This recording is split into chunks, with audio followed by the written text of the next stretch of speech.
O Vasco acertou a contratação do técnico Renato Gaúcho para a temporada de 2026. Ele será o sucessor do Fernando Diniz. E nesse momento tem muito torcedor do Vasco se questionando em relação ao Renato Gaúcho. Será que é realmente só resenha de vestiário? Ou será que existe um trabalho tático por trás desse treinador? Por que o Vasco topou pagar ali 2 milhões de reais mensais para ter Renato Gaúcho no seu comando técnico? Qual é o estilo de jogo dele? Como ele enxerga futebol? A sua metodologia e também quais são os principais desafios de Renato Gaúcho à frente do Vasco, quais são os principais problemas que ele tem que resolver de imediato nessa equipe. É isso que eu vou te mostrar no vídeo de hoje, um conteúdo além daquela resenha, além de comentar para vocês sobre a contratação dele, mas aprofundando realmente o que você pode esperar do Renato Gaúcho no Cruz Maltino. Vocês já são o melhor público de futebol que existe, porque se você tá procurando realmente entender como jogam os times do Renato Gaúcho, tu já tá à frente do cara que não tá procurando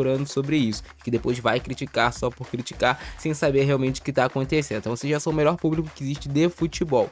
E aqui a gente tenta trazer um conteúdo à altura de vocês. Então deixa o like, hype esse vídeo, compartilha nos grupos de Vasco de WhatsApp, para que assim todo vascaíno possa conhecer também como funciona o estilo de jogo dos times do Renato Gaúcho. Vem comigo. E o sistema tático preferido do Renato Gaúcho é o 4-2-3-1, no qual se constitui com a linha de 4 atrás, 2 zagueiros, 2 laterais, 2 volantes, 3 meio-campistas e um centroavante, que no caso do Vasco pode ser o Brenner ou o Spinelli. E alguma das ideias que o Renato Gaúcho apresentou ainda quando ele era treinador do Fluminense era isso aqui. O Fluminense fazia uma saída de bola com 3 mais 2, e aí poderia descer um dos meias para ser esse segundo jogador atrás das costas dessa primeira marcação, dessa primeira pressão do adversário. E geralmente um dos volantes dele descia para fazer essa saída ao lado dos zagueiros. No caso aqui era o Martinelli. E olha só como é que você vai se desenvolver essa jogada aqui do Fluminense. Bola ao chão, essa bola vem no Thiago Silva, ele joga lá no Freitas.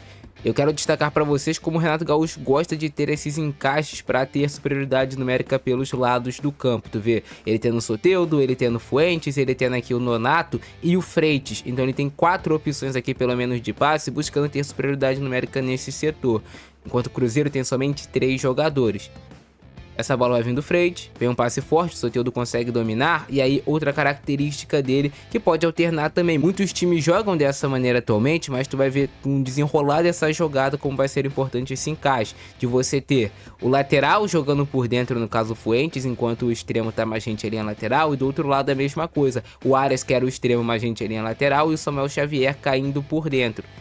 E aí vem acontecendo esses encaixes do Fluminense. O Nonato pega essa bola, consegue tirar da zona de pressão e progredir com mais liberdade pelo lado direito. O Thiago Silva vai arrastar essa bola, vai arrastar, e olha só os laterais por dentro de novo, e os extremos por fora. Ele pede que o Martinelli avance para ser mais uma opção de passe, poder afundar o Wanderson, e aí vem a virada de jogo. Enquanto o Fluminense manipula o Cruzeiro para virar o seu bloco de marcação lá pro lado direito, vai surgir espaço do outro lado. E aí o Thiago Silva consegue identificar esse espaço. Olha só como é que o Fagner já tá indo marcar do outro lado também. Já tá abrindo esse tempo e espaço pro Soteldo fazer o domínio. E vem a virada de bola do Thiago Silva, que é muito boa. Uma bola rápida, que não viaja tanto.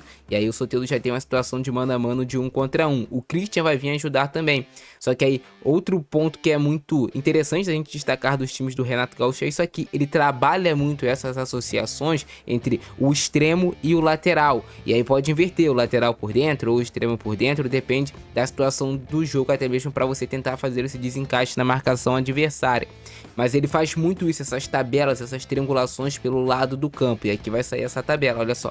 Soteldo com o Fuentes. Fuentes faz a ultrapassagem, chegou na linha de fundo. E olha só como é interessante. Você tem o meia pisando na área, no caso o Nonato, que era o meia nesse jogo. Você tem o centroavante, o Cano, obviamente. E você tem o Samuel Xavier, que é o lateral do lado oposto, mas ele pisando por dentro nesse corredor central. E o Arias também, que é o extremo do lado oposto, pisando também na área. Então tu tem pelo menos 4 opções dentro da área de jogadores. E esse cruzamento do Fuentes é um cruzamento cavado. E o Renato Gaúcho fazia muito essa jogada no Fluminense. Ou lateral ou o extremo chegar na linha de fundo, enquanto o extremo do lado oposto vai estar pisando na área, e até mesmo o lateral do lado oposto pisando na área, com o centroavante, com o meia.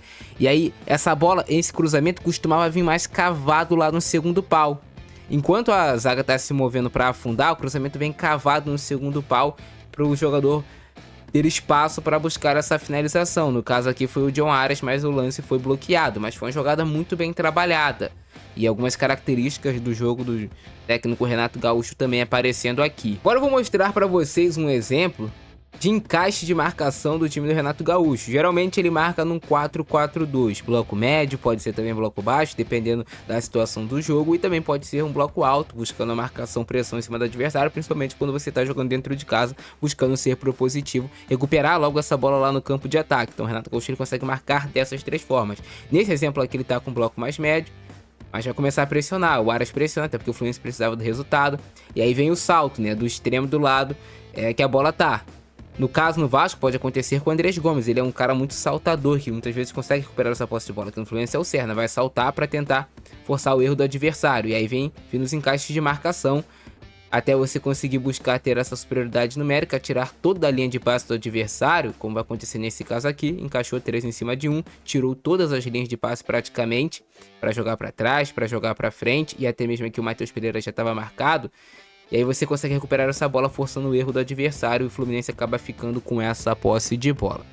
Então, algumas características também no estilo de marcação do técnico Renato Gaúcho. Depende muito do que a partida vai estar pedindo naquele determinado momento. Outro exemplo aqui nesse jogo contra o Sport. Era Fluminense e Sport essa partida. Você vê novamente o Renato Gaúcho buscando ter essa superioridade numérica pelo lado do campo. Muitas vezes ele faz algo que o Diniz gosta, que fazia também no Vasco, que é juntar os dois pontas no mesmo lado para gerar essa superioridade numérica.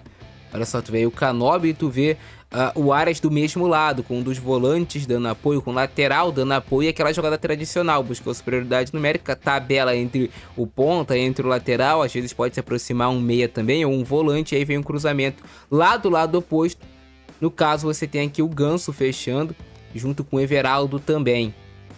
O meia pisando na área, junto com o centroavante pisando na área, mas esse cruzamento cavado lá do lado oposto para dar mais tempo pro atacante ou até mesmo pro ponta buscarem essa finalização. Então essa é uma das características também dos times do Renato Gaúcho, como eu já mostrei no exemplo anterior lá contra o Cruzeiro, e se repete aqui de forma muito parecida nesse jogo diante do Sport. Mais uma vez destacar para vocês de novo essa dinâmica, só que dessa vez de uma forma parecida, mas distinta também. É mais uma das armas que ele pode utilizar no seu time. Muitos jogadores próximos do setor de onde está a bola, ele busca sempre essas aproximações para você ter muitas opções de passe, e muitas das vezes os jogadores serem criativos entre eles mesmos ali nesse setor do campo, conseguirem trabalhar essa bola com ultrapassagem, com tabela rápida, já que você está em superioridade numérica em cima do adversário.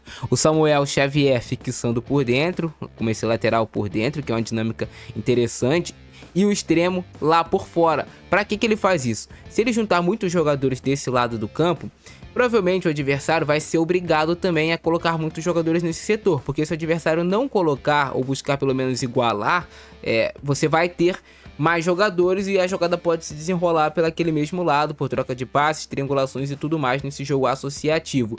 Mas se o adversário igualar, vai deixar espaço do outro lado.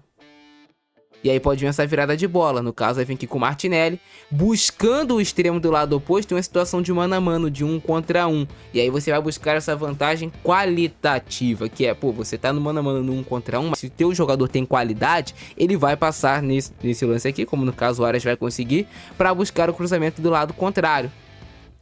Passou o Arias, e aí o extremo do lado oposto, no caso no Fluminense era o Serna, vai agredir a área junto aqui com o Everaldo. É uma característica muito forte dele, o extremo do lado oposto agredir a área. E aí vem o gol do Fluminense, o gol com o Serna. Mas olha quantos jogadores do Fluminense já não estavam se apresentando dentro da área. O meia, o próprio lateral, o centroavante, o extremo do lado oposto e um dos volantes também já próximo ali pisando na área. Então é uma das formas que o Renato Gaúcho consegue manipular a marcação adversária para tentar gerar vantagens para sair gols da sua equipe. Nesse mesmo jogo vai sair um gol do Fluminense por meio dessa vantagem qualitativa. É claro que não é todo time que tem um Arias para ser treinado, mas ele tem o Andrés Gomes no Vasco, ele tem alguns jogadores também de qualidade que podem passar dessa marcação por meio do drible. Aí vem o Arias, sustenta, passa, vantagem qualitativa, você já sabe, extremo do lado oposto tá dentro da área e vai fazer o mesmo movimento aqui o Serna. Só que esse movimento do Serna vai arrastar a marcação e vai gerar espaço pro Everaldo, que também tá dentro da área, que é o centroavante. E aí esse cruzamento vem aonde? Mais cavado do lado oposto, olha só. Ó, cruzamentinho cavado, como a gente viu lá naquele primeiro exemplo, e aí sai o gol do Everaldo para sair também o gol do Fluminense. Então tu vê vários padrões, cara. Tudo que se repete no futebol é padrão, é treinado. Tudo que, pô, pode acontecer uma vez ou outra, ok. Pode ter sido uma ocasião somente do jogo. Mas se é treinado, vai acontecer várias vezes. É uma jogada que o time tenta bastante. Outro exemplo aqui do Fluminense do Renato Gaúcho. Novamente, essa construção com 3 atrás. Um dos volantes baixando para fazer essa saída de bola. No Vasco pode ser o Thiago Mendes, pode ser o Barros. Volante baixou.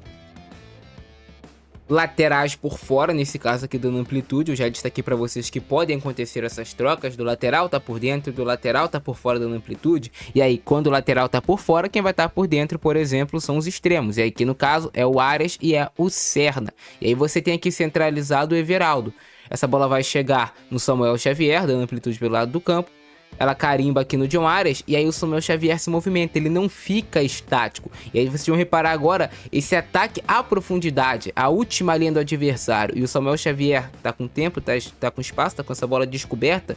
Ele vai conseguir encontrar um excelente passe para o Serna. E por que que o extremo... no caso aqui o Serna fazia muitos gols pelo Fluminense, porque ele atacava bastante a área, ele agredia a área, ele pisava bastante na área, ele dava bastante opção de passe. É claro que tem a característica do atleta, mas também tem o que o técnico pede para ele. Aí vem o passe do Samuel Xavier, o Serna sustenta e faz esse belo gol aí pro Fluminense. Mas uma jogada construída, de pé em pé, com a ideia de jogo do técnico funcionando, com as peças funcionando da forma que é o técnico. Claro que obviamente tem a qualidade técnica de cada um dos jogadores, a criatividade dos atletas, mas os movimentos bem trabalhados aqui pelo Fluminense do Renato Gaúcho. Esse jogo inclusive venceu do Internacional. Mais um exemplo aqui de como joga o Fluminense do Renato Gaúcho. Muitos jogadores próximos do setor de onde está a bola, extremo do lado oposto em situação de mano a mano de um contra o lateral adversário, e aí tu vê vários jogadores se aglutinando do lado da bola. Essa bola vai chegar em uma situação de corredor de linha de fundo e você já sabe o que acontece. Se essa bola vai vir pela linha de fundo do lado esquerdo, o extremo do lado direito vai pisar na área. Olha aí. Tá pisando na área, tá dando opção. E quase sai o gol do Fluminense com o John Arias. E aí, característica também dos times do Renato Gaúcho. Perdeu, pressiona. Tu vê aqui, o Fluminense perdeu a bola, tá dentro da área ainda, já tá pressionando. Mais uma vez, Fluminense do Renato Gaúcho, vamos lá, lateral por dentro, extremo por fora. Do mesmo jeito aqui também acontecendo do lado oposto, só que aqui teve uma troca de posição no momento. O Serna tá mais por dentro, o Everaldo tá mais lá do lado direito, o centroavante com ele tem essa mobilidade, pode se mover pelo campo também, mas a jogada vai se desenrolar de uma forma parecida. Se liga só, vem o cruzamento do Arias, buscando o lado oposto. Essa bola é cortada pelo jogador do Internacional. E o que eu quero mostrar nesse exemplo aqui é o perde e pressiona, que é algo que falta muitas vezes no Vasco. Você perdeu essa bola, você pressionar, você ter muitos jogadores próximos da região de onde essa bola vai sobrar, a segunda bola, e você pressionar de imediato, buscando realmente recuperar ela, mordendo e sendo assertivo. Olha só como é que o jogador do Inter que tá com a posse já tá completamente cercado. E aí o que vai acontecer? O Fluminense vai conseguir recuperar essa bola sem cometer a falta, recupera a bola, e é algo que falta às vezes, novamente, volto a repetir no Vasco, você atacar também já se preocupando com a possível recomposição. Muitas vezes o Vasco ataca de forma que até vai ter muitos jogadores pisando na área, até vai ter muitos jogadores dando opção, mas você não tem essa preocupação com a parte defensiva, e aí quando você perde essa bola para recompor, fica ruim, fica mal coordenado as coisas. O Vasco não consegue recuperar a bola de imediato e estoura tudo só no sistema defensivo, muitas vezes em situação de inferioridade numérica ou até mesmo em situações de mano a mano de 1 contra 1. Já no Fluminense aqui do Renato Gaúcho, a pressão pós-perda foi bem executada, por exemplo, e aí depois a conclusão da jogada não foi tão boa, mas conseguiu recuperar a bola, perdeu, mordeu, recuperou. E você ainda tinha mais uma linha de jogadores ali, um cinturão de contenção atrás, para uma possível... Pô, não deu certo, perde pressão, você ainda tem jogadores ainda lá atrás também para você conseguir duelar contra os adversários e tentar recuperar essa bola ou conter o contra-ataque, esperar o seu time se reposicionar defensivamente. Mas o Renato Gaúcho, vocês veem até que tem algumas ideias parecidas com o Fernando Diniz. Exemplo, ter muitos jogadores próximo de onde tá a bola para esses jogadores poderem trabalhar, mas também tem coisas diferentes do que gosta o técnico Fernando Diniz. Mas eu vejo ele sendo um cara para pegar esse trabalho que já estava feito pelo Diniz e potencializar, consertar alguns pontos que precisavam para o Vasco voltar a obter resultados via Campeonato Brasileiro e etc. Eu acho uma contratação ok. Renato Gaúcho não é um técnico espetacular, mas tá longe de ser também esse técnico fraco que todos pintam. Tenho problemas como qualquer outro treinador, mas eu acho que nesse momento, até mesmo por ser um cara de vestiário, pode ser um técnico ideal para o Vasco. Mas eu quero saber a opinião de vocês aí embaixo também. O que vocês acham? Discordam? Concordam? E vocês acham que vai dar certo ou não o Vasco nas mãos do técnico Renato Gaúcho? E é isso, cara. Deixa o like, hype o vídeo. Eu vou ficando nessa. Abração do Francesco. É nóis. Fui.